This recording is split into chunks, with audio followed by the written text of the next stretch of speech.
परमेश्वर पिता का धन्यवाद एक बार फिर से कि वचन के भाग में मुझे फिर से ये अवसर मिला कि मैं कुछ बातों को बोल सकूं करके। और सचमुच में ये परमेश्वर जो हमें जो अपॉर्चुनिटी देता है, सच में हमें उसकी महिमा हमेशा करते रहना चाहिए कि हमारे जीवन में एक अवसर को दे रहा है कि हम वचन को कैसे सीखते हैं, कैसे जानते हैं और हम कैसे उसके अनुसार हम चलने पाते हैं, कैसे वचनों को हमारे जीवन में भेजता है।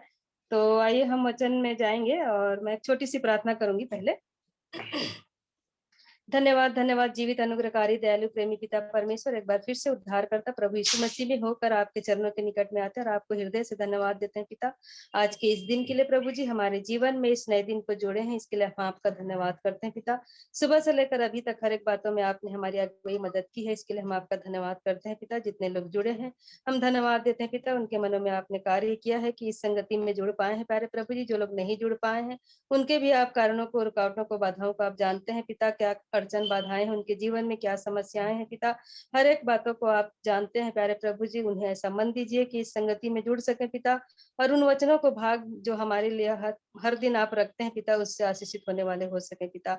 आगे जो भी वचन मैं बोलने जा रही हूँ प्यारे प्रभु जी, आप मुझे स्पर्श करिए प्यारे प्रभु जी कि मैं आपकी ओर से बोल सकूं प्यारे प्रभु जी। जो भी अगुवाई आप कर रहे हैं उसके अनुसार इस वचन को रखने वाली हो सकूं पिता। सारी बातों के लिए हम आपका धन्यवाद करते हैं और आगे के समय में हम अपने आप को आपके सामर्थ्य हाथों में सौंपते हुए इस प्रार्थना को उद्धारकर्ता मसीह यीशु के नाम से मांग लेते हैं, आमीन। तो इससे पहले हम लोग जो है, पहले मैं बताई थी कि हमें जो है, हम जो है किन किन बातों के द्वारा से हम पाप कर लेते हैं अपने मुंह के वचनों से, कैसे हमारे शब्द के द्वारा हम पाप कर लेते हैं। तो 3-4 पॉइंट हम देखे थे। तो आज जो है अगला पॉइंट मैं बताऊंगी। उसमें जो है एक निंदापूर्ण शब्द जो अब्यूजी होता है उसके बारे में देखेंगे। तो हम वचन से निकाल लेंगे इफिसियों की पत्री उसका 4था अध्याय और उसका 29 वचन, और यदि मिलता है तो पढ़ने में मदद करेंगे। इफिसियों की पत्री उसका 4था अध्याय और 29 वचन। कोई गंदी बात तुम्हारे मुंह से ना निकले, पर आवश्यकता के अनुसार वही निकले जो उन्नति के लिए उत्तम हो, ताकि उससे सुनने वालों पर अनुग्रह हो। सचमुच में इस वचन के द्वारा पहली लाइन में कहा गया है कि कोई भी गंदी बात तुम्हारे मुंह से ना निकले। मतलब हमारे मुंह से कोई भी गंदी बात नहीं निकलना चाहिए, पर कैसी बात निकलना चाहिए? आवश्यकता के अनुसार वही निकले जो उन्नति के लिए और उत्तम हो, ताकि उसमें सुनने वालों पर अनुग्रह होना चाहिए। तो यहाँ पर निंदापूर्ण जो शब्द है, जो हमारे मुंह से गंदी बात कब निकल जाती है, कब ये होता है? जब हम बहुत गुस्से में रहते हैं, तब हम अपने मुंह से क्या करते हैं? गाली गलौज होता है, उस समय पर हम मतलब गलत शब्दों का प्रयोग करते हैं। इन सारी बातों पर भी हमें ध्यान देना है कि हमारे मुंह से ऐसी बात ना निकले। जब हम गलत शब्दों का इस्तेमाल करते हैं तब वहां पर पाप करते हैं। और साथ में हमारे घर में जितने छोटे बच्चे हैं उनको भी हम सिखा रहे हैं कि किस प्रकार गलत शब्दों का इस्तेमाल करना है। तो हमेशा हमें याद रखना है, चाहे वो हमारे परिवार में हो, चाहे बाहर हो, चाहे कोई भी परिस्थिति में हो। यहाँ पर यदि हम अपने मुंह से क्या है गलत बात निकालेंगे तो क्या होगा? पहले बच्चे सुनेंगे, फिर हमारे आसपास वाले भी सुनेंगे और बाहर के लोग भी सुनेंगे। तो यहाँ पर जैसी भी परिस्थिति हो, हमें हमेशा क्या करना चाहिए? प्रार्थना के साथ हमको क्या करना है? आगे बढ़ना है। प्रभु जहाँ पर ऐसी परिस्थिति जैसे लाता है, आए तो हमको क्या करना चाहिए? अपने मुंह पर लगाम लगाए रहना चाहिए। और जैसे कि दाऊद ने क्या किया था? प्रार्थना किया था कि मैं अपने मुंह को बंद करूं कि मुंह से पाप ना हो करके। जैसे भजन संहिता 141 का 3 अभी मैं पढ़ी हूँ, एक बार और पढ़ लेंगे उसको। भजन संहिता 141 का 3।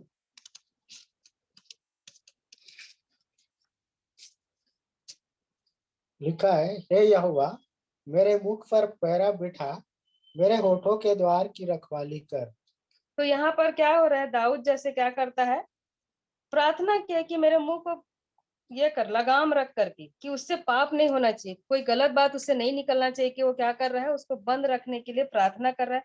तो हमें भी यदि हमारे मुख से हम यदि ऐसे बात यदि हमारे मुख से निकलते हैं तो हमको यही प्रार्थना करना चाहिए कि प्रभु हमारे मुख को लगाम दे, कि हम चुप रह सकें और हम अनुचित बात हमारे मुंह से नहीं निकलना चाहिए।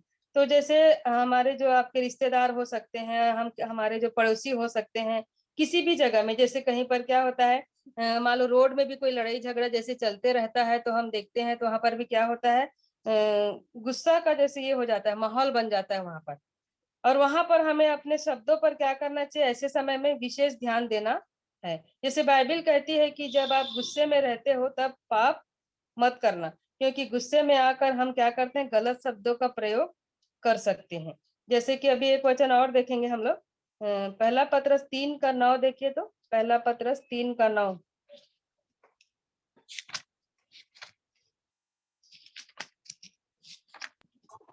पहला पत्रस 3:9। बुराई के बदले बुराई मत करो और न गाली के बदले गाली दो, पर इसके विपरीत आशीष ही दो, क्योंकि तुम आशीष के वारिस होने के लिए बुलाए गए हो। हाँ, तो हमको क्या करना है, बुराई के बदले बुराई नहीं करना है, और गाली के बदले हमको गाली नहीं देना है। इसके जस्ट हमको उल्टा काम करना है। यहाँ पर वचन क्या कहता है कि जस्ट विपरीत ना, इसके विपरीत आशीष ही दो, क्योंकि तुम आशीष के वारिस होने के लिए बुलाए गए हो। हम लोग आशीष के वारिस के लिए बुलाए गए हैं, तो हमको बदला नहीं लेना चाहिए। और यदि कोई गाली दे रहा है तो गाली के बदले गाली हमको नहीं देना चाहिए, क्योंकि उसके आगे भी क्या लिखा हुआ है, 10 को भी पढ़ लेंगे। क्योंकि जो कोई जीवन की इच्छा रखता है ना, यहाँ पर एक घोषणा दिया हुआ है, क्योंकि जो जीवन की इच्छा रखता है और अच्छे दिन देखना चाहता है, वह अपनी जीभ को बुराई से और अपने होठों को छल की बातें करने से रोक रखे। तो ये वचन जो यहाँ पर घोषणा ये दे रहा है कि हमको यदि जीवन चाहिए, अच्छा दिन यदि हम देखना चाहते हैं, तो हम अपने जीभ को क्या करना चाहिए, बुराई से और अपने होठों को छल की बातों से रोक के रखना जरूर। वैसे ही हम और एक वचन देखेंगे, याकूब की पत्री उसका 3 अध्याय 9 से 12। याकूब की पत्री 3 अध्याय। इसी से हम प्रभु और पिता की स्तुति करते हैं, और इसी से मनुष्यों को जो परमेश्वर के स्वरूप में उत्पन्न हुए हैं शाप देते हैं। एक ही मुंह से धन्यवाद और शाप दोनों निकलते हैं। हे मेरे भाइयों, ऐसा नहीं होना चाहिए। क्या सोते के एक ही मुंह से मीठा और खारा जल दोनों निकलता है? हे मेरे भाइयों, क्या अंजीर के पेड़ में जैतून और दाख की लता में अंजीर लग सकते हैं? वैसे ही खारे सोते से मीठा पानी नहीं निकल सकता। सचमुच में यहाँ पर कितनी अच्छी बात लिखी है कि यहाँ पर क्या है, एक ही मुंह से धन्यवाद और शाप दोनों निकलते हैं, है ना। इसी से प्रभु क्या कहते हैं, प्रभु और पिता को हम स्तुति करते हैं, और इसी से मनुष्य को जो परमेश्वर के स्वरूप में उत्पन्न हुए हैं हम शाप भी दे देते हैं। हम महिमा स्तुति भी करते हैं परमेश्वर की, और इसी मुंह से हम श्राप भी देते हैं। एक ही मुंह से धन्यवाद और श्राप दोनों निकलते हैं। तो यहाँ पर क्या कह रहे हैं, हे मेरे भाइयों, ऐसा नहीं होना चाहिए। ऐसा होना चाहिए क्या, नहीं होना चाहिए। यहाँ ऐसा क्या, सोते के एक ही मुंह से मीठा और खारा जल दोनों निकलता है क्या? यहाँ पर एक ही मुंह से तो कभी भी खारा और मीठा जो है नहीं निकलता है। तो फिर हमारे मुंह से आशीर्वाद और श्राप क्यों निकलते हैं? हमारे मुंह से भी क्या होना चाहिए, परमेश्वर जैसा चाहता है कि आशीष वचन, जैसे हम लोग पहले पढ़े हैं कि बुराई के बदले बुराई नहीं करना है और ना गाली के बदले गाली देना है, बल्कि उसके अपोजिट हमको, उसके विपरीत हमको आशीर्वचन देना, क्योंकि हम आशीष के वारिस हैं। तो हे मेरे भाइयों, क्या अंजीर के पेड़ में जैतून या दाख की लता में अंजीर लग सकते हैं? अभी क्या होगा, अंजीर के पेड़ में जैतून और दाख की लता में अंजीर तो नहीं लग सकता, है ना। वैसे ही खारे सोते से मीठा पानी नहीं निकल सकता, तो खारे सोते से मीठा पानी भी नहीं निकल सकता।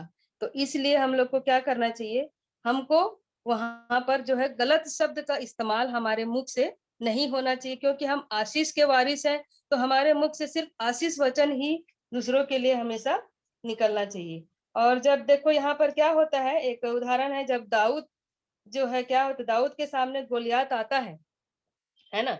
गोलियात जैसे पहला शामिल के 17:43 में, है ना। यहाँ पर क्या होता है कि जब दाऊद जो है गोलियात के सामने आया, उसे बहुत गुस्सा आया, और गुस्से में ही उसने गलत शब्दों का यहाँ पर उपयोग किया है। गलत शब्दों का जैसे क्या है, देख लीजिए वहां पर, पहला शामिल 17:43 में। तब पलिश्ती ने दाऊद से कहा, क्या मैं कुत्ता हूँ कि तू लाठी लेकर मेरे पास आता है? तब फरिश्ती अपने देवताओं के नाम लेकर दाऊद को कोसने लगा। हाँ, यहाँ पर दाऊद को कोसने लगा, मतलब वो गलत शब्द का इस्तेमाल वहां पर किया है दाऊद के प्रति, गोलियत जो है ना। परंतु यहाँ पर क्या होता है, दाऊद के साथ में परमेश्वर था इसलिए वो विजयी हो गया, है ना। दाऊद के साथ में परमेश्वर हमेशा था इसलिए वो विजयी हो गया।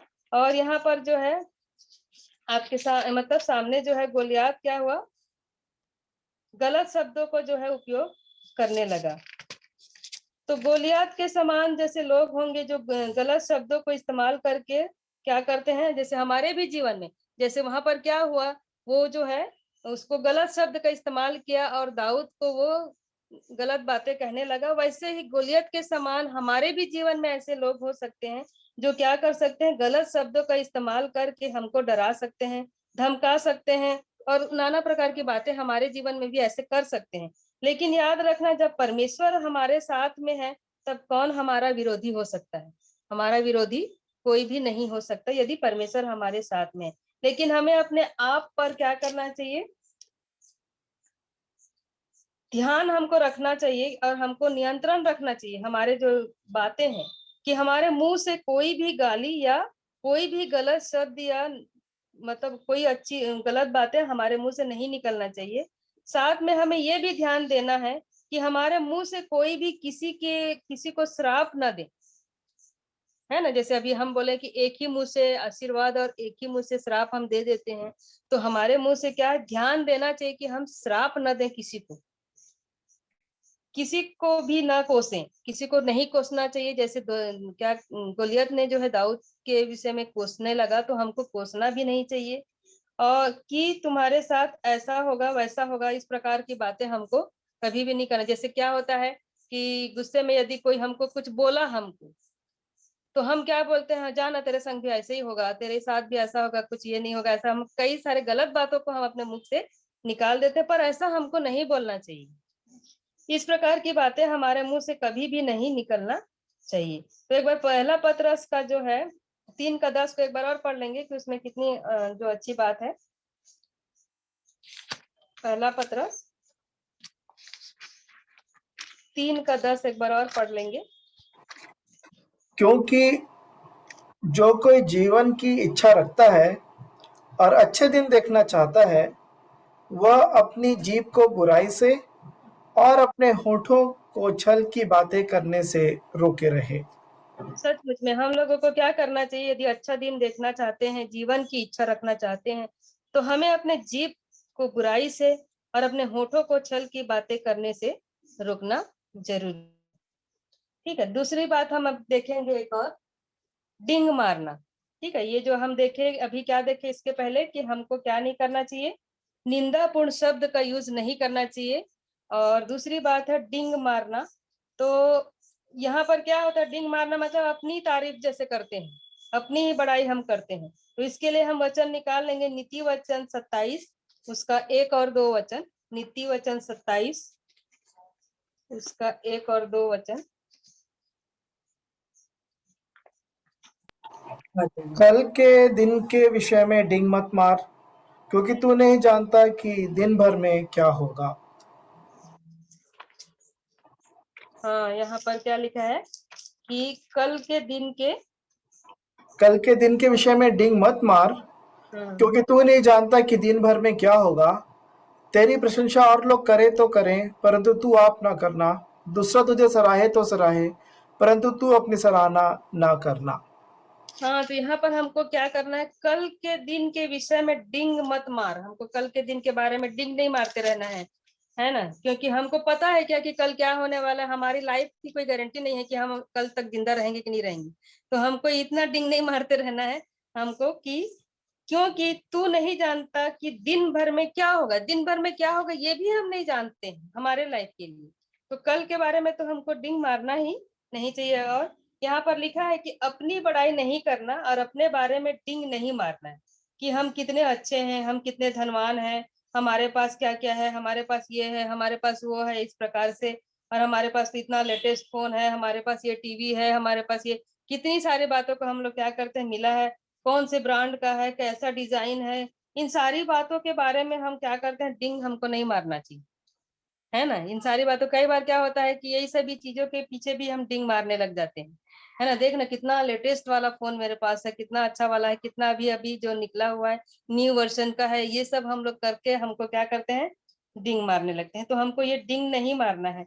जैसे यहाँ पर एग्जाम्पल में राजा ये नबूकदनेस्सर के मन में क्या हुआ, अपने राज्य के बारे में घमंड आया। नबूकदनेस्सर राजा के बारे में क्या है, घमंड आया, और कहा कि ये सब तो मैं मेरे ताकत से बनाया है। जैसे कि उसने इन शब्दों को अपने मुंह से बोला, है ना। वो क्या क्या अपने मुंह से बोला, उसी समय वह अपनी बुद्धि को खो बैठा। यहाँ पर वो क्या क्या घमंड आया उसके मन में ना, उसके मन में ये घमंड आ गया कि वो देखा खिड़की के बाहर से और बोला कि अरे ये सभी राज्य तो मैंने ही बनाया है, ये तो सब मेरे हाथ का है। ऐसा बोल के वो क्या करता है, उसके मन में घमंड आ जाता है और मेरी ताकत से बनाया है बोलता है। और जैसे ही वो बोलता है उसी समय अपनी बुद्धि को वो खो बैठा, और वह क्या हो गया, उसी समय वो क्या हो गया, वो जंगल में फिर भटकने लगा। जानवरों के स्थान पर वो जंगलों में भटकने लगा और जीने लगा वहां पर। तो यहाँ पर परमेश्वर कभी भी नहीं चाहता कि हमारे जीवन में घमंड हो, क्योंकि परमेश्वर घमंडियों का सामना करता है। और डिंग हम कब मारते हैं, जब हमारे जीवन में घमंड हो। जब घमंड रहता है तभी हम डिंग मारते रहते हैं, है ना। आप अपने आप को लेकर देखिए कि आप कब अपनी तारीफ करते हैं, और उन बातों को जब आपको याद आता है तो याद रखिए कि उस, जैसे कि कई बार क्या होता है कि परमेश्वर हमको एक वरदान देता है, कई सारी बातें जैसे देता है, अच्छे गीत गाने के लिए आवाज रहता है, वचन बोलने के लिए, प्रार्थना करने के लिए सारी बातें रहता है। तो उन गुणों को परमेश्वर क्या करता है, हमको दिया रहता है, और उसका ये तो दान है। और परमेश्वर के दान के बारे में हम कैसे घमंड कर सकते हैं, है ना। हमको जो दिया है तो हम उस लायक नहीं रहते, लेकिन परमेश्वर ने हमको वो दान दिया है। जैसे याकूब की पत्री में लिखा है, याकूब 4:13 से 15 देखेंगे। याकूब 4:13 से 15।